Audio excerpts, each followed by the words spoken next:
Patch time! Woo! My descent into insanity accelerates! Hooray! So, what's the point in patch 10.1 existing? Why does it exist? I mean this as a genuine question. Why did they make this patch, and why did they make the changes that they made? This game is no longer getting any regular updates. We got the 2 years we were promised. There is no obligation to change anything anymore. And so for them to make changes, there has to be something they're trying to achieve. A goal of some sorts. Maybe not some overarching goal, but at least individual goals with individual changes. And in this patch, there are a couple that do make sense to me, where I can look at them and go, you know what, I can understand what they're trying to do, even if they don't do it all that well. The rest of the changes, though, do genuinely confuse me. But before I start getting confused and going insane, I want to start this off by talking about the only change that I will call an objective good in this patch. My least favourite type of weapon in this game is long-range weapons and swords, but also long-range weapons. If we ignore that weird E-liter phase I went through in Splatoon 1, I really dislike playing as them and playing with them. You may not know this, it can be very difficult to tell, but deep down in my heart of hearts, I am an incredibly aggressive player. I like to run forward as fast as I can and shoot things in the face with my main weapon. This is really easy to do when you're playing with short-range weapons, since they can really easily match your pace. But this can be more difficult when playing with long-range weapons, since they're slow and clunky and can't really keep up with the Haunt and Peridoolies feeding in the enemy team spawn. That is, except for two, Ballpoint and Dowserdoolies.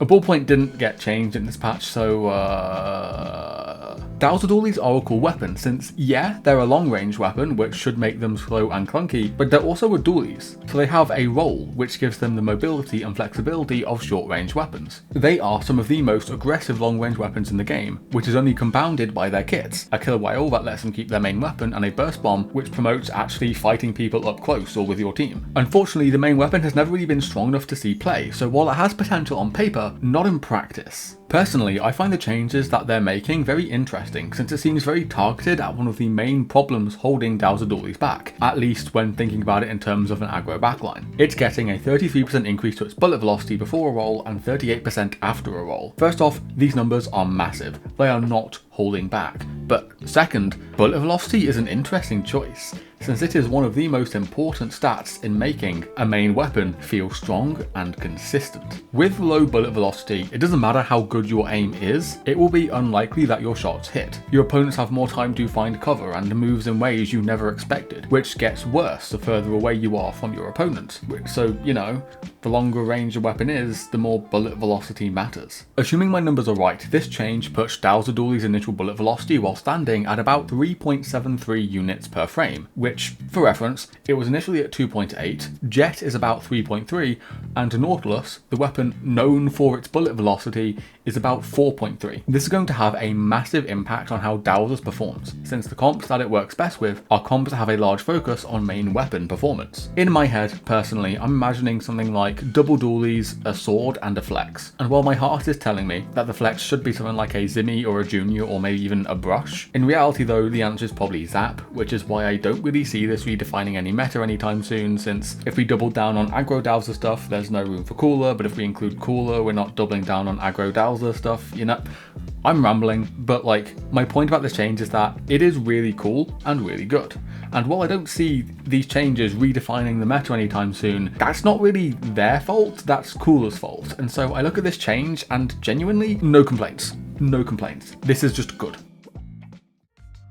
But there are some changes where I understand why they're doing it, but I don't get why they're making those changes in particular. So they're buffing Vac and Inkstorm, and it makes sense, they are consistently weak specials. This is just a fact, and they could really do with some buffs. But what I don't get is why they chose these buffs in particular. If we look at Vac, for example, it is potentially the weakest special in the game right now. This thing really does need buffs. But first off, what makes it weak? There's a lot of things, but the big one we all probably know is that it takes away your main weapon until it is either filled or its duration runs out. This lack of flexibility means that it can't really adapt to the state of the game as it changes around it. If people stop shooting at the Vac, you're still locked into using it until its duration ends. If the fight ends early and you want your main weapon back, too bad. You're locked into VAC. Another thing is that it's very slow. Not in an in-game movement speed kind of slow, but slow in terms of tempo. Its immediate impact on the game is very low. You have this weird AoE toxic mist that eats shots, but it's not all that forcing. They don't have to respect that. And it does have a lot of damage in a big AoE, but you need to finish the VAC first so you can shoot that shot. So it's going to take a while for that to come out. Which is why this buff confuses me so much. It is now allowed to suck up more ink and its AoE is bigger. Why would Ink Vac need this? Its AoE is big enough and it can suck up enough ink already. This doesn't fix its tempo issues and it doesn't fix its flexibility. If anything, it might keep you in VAC even longer since it'll be harder to fully fill it. So it might actually be a net nerf. Like, it has some obvious problems with some obvious solutions, yet I don't get why they chose to actively ignore that to do something else instead. It's a somewhat similar thing with Inkstorm, actually. The special is about as balanced as they come, but it has two problems holding it back. First off, the weapons it's on, not great, and it has a speed issue again in the sense of tempo. Not only is Storm a slow-moving circle of light tickling, in order for the circle to appear, you need to throw it somewhere and wait for it to go through the whole song of dance of, ooh, I'm going into the sky, and ooh, I'm forming a cloud. It doesn't need a buff, but if you want to buff it to make it more impactful, to give it some meta relevance, what you want to do is increase the tempo. Make the circle more threatening, or make the actual activation a lot quicker and immediate. Sure, an 18% increase in its radius is in fact a change that will certainly make things different, but if we're trying to buff it into greater relevance, why are we choosing this buff in particular? It doesn't really make sense to me. But there are some weapons in this patch where, forget the actual changes they made, I can't even understand why they're in the notes to begin with the very obvious one being the 52 gal of all things. As much as I hate this weapon and want to delete it from the game, I can at least recognise that this disgusting weapon doesn't actually need any changes, balance-wise, that is. If you're not changing a weapon for balance reasons, it probably means you're changing it for design reasons. Maybe that weapon doesn't quite fit the vision you had planned for it. Maybe your vision has changed somewhat. A thing that happens all the time and is fine. So let's see if we can figure out why they're changing 52 gal. From what I can tell, 52 gal is supposed to be the archetypical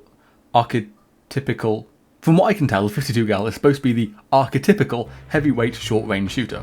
It moves slower, it consumes more ink, it's more inaccurate, but in exchange, it can two-shot. It can literally kill you before you can react to the fact that it exists. 52 and 96 do a really good job of embodying the role of heavyweight shooter of insert range here. Difficult to use, but can offer a lot of power if used correctly. If we look at the ink consumption nerf, it would seem that they're trying to double down on that aspect of the weapon. Heavy weapons are supposed to consume more ink in exchange for more power. It can do more powerful things, but you have to be more deliberate. And I mean, it makes sense. It was kind of dumb that it had like 77 shots and a full ink tank. Ink management was hardly concerned on Gal, but then I look at the other change, and now I'm not so sure about their intentions. It's also getting a 39% bullet velocity increase. More than Dowser dualies, despite Dowsers being an objectively worse weapon. I thought the point of Gals was that they were supposed to be difficult to use, which is what the ink consumption increase is supposed to do. But then they give it a consistency buff, which makes it easier to fight with. And they even stated themselves that they wanted it to be easier to fight with. But now I don't get why they're trying to do this in the first place. It feels like they're trying to pull it in two different directions without a clear vision for what Gal is supposed to be. And in practice, this is likely going to work out to be a net buff. It's a similar story with Splash, though I'll be brief because the change is minor. They stated that they gave it a 3% range increase because they wanted people to actually go in and fight with its perfect accuracy, and they made its range longer to make that easier. Fair enough. They also reduced its paint by 3%, but I'm fairly certain that this is a net neutral change since the extra range means more paint. Regardless, this change confuses me design-wise because Splash has a lot of weapons that it's kind of similar to. It's the curse of being a shooter, to be honest. Vanilla Splash is pretty similar to vanilla dualies, and Neo Splash is pretty similar to Tentatek Splattershot. The main way Splash tries to separate itself from these weapons and give itself a reason to be picked, a raison d'etre, nailed it, my French is perfect, isn't actually through its fighting power, but through its ability to paint. If you want a crab weapon that can fight, you're picking dualies, and if you want to sit back and spam crabs instead, you're picking Splash. And so this change confuses me, because while they want Splash to fight more, this likely won't change how Splashes will fight in practice, since that's not why you're picking Splash in the first place. All this really does is make Splash more similar to dualies. The homogenization, in a sense, though not really because it's only a 3% change. But okay. time for the big one, the Brella changes. So while I disagree with these changes and how they're actually handling it, I have to admit that I understand why they're doing it, and I kind of think they're doing it for a good reason. So what are the changes? Simply put, they're trying to make the weapon paint better, especially at its max range, as well as increase the spread of its shots so that it can more easily land chip damage on opponents, as well as make it so that it has to get closer to deal its full damage. The reason why they're doing this comes down to Recycle Brella. There is a really big design overlap between Recycle Brella and Splat Brella. They are both shotguns with similar damage that play at similar ranges, both with shields to protect themselves from opponents. The point of these changes is to make these weapons more distinct. They want to make Splat Brella the support Brella, while Recycle Brella and Undercover Brella for some reason, the aggro Brella. And honestly, I can get behind that. It's a meaningful rework that maybe not in a meta sense, but in a design sense, was needed. That doesn't mean I have to like the execution though. And the reason I don't like it comes down to one word: agency. Your ability to affect the world around you. In Splatoon, the only way you have to directly interact with your opponents is through damage. Sure, you can paint their feet, and you can slightly bump them with your Brella shield, but if you actually want to stop your opponents from doing something, you have to be able to damage them enough to kill them. Otherwise, your ability to influence their actions is negligible. By making it more difficult for a weapon to do damage, you are, in a way, stripping its agency. This would even be true for weapons whose goal is to paint. Some of the best Splattershot Junior and NZAP players in the world still move forward and take fights and threaten kills. You might think that it's okay for Brella, since the point is to pair up with a weapon like Stamper, Slosher or Decucumber, who can secure kills with Brella chip damage, and don't get me wrong, I see the vision. My concern is that there's going to be an over-reliance on these teammates. That means that if you can isolate the Brella from their team somehow, they can become a weakness, a target for the enemy team to play around and create advantages with, which is going to be quite common if a Brella plays like it's intended to and plays very forward and aggressive. This lower damage might also mean that Brella's matchups only get worse. Before this patch, if you were a Stamper who was able to shred the Brella shield, that doesn't mean you win, since the Brella's damage means you could still take a lot of damage and die, even if they don't have their shield. Lower its damage though, and its ability to defend itself without a shield is much lower. Stampers that shred the shield will have a much easier time of securing the kill afterwards. This might even have the knock-on effect of Brellas being forced into more passive playstyles when against these weapons, and playing around their paint and specials in order to avoid the oppressive matchup,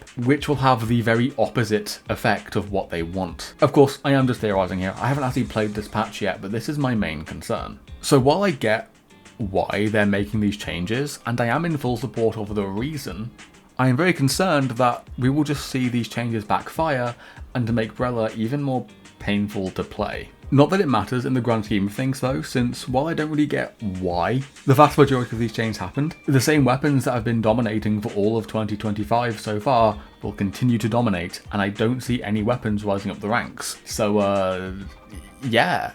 Enjoy the new patch, I guess. Anyways, I'm off to play Hollow Knight, and / or not quite, depending on how long this takes to edit.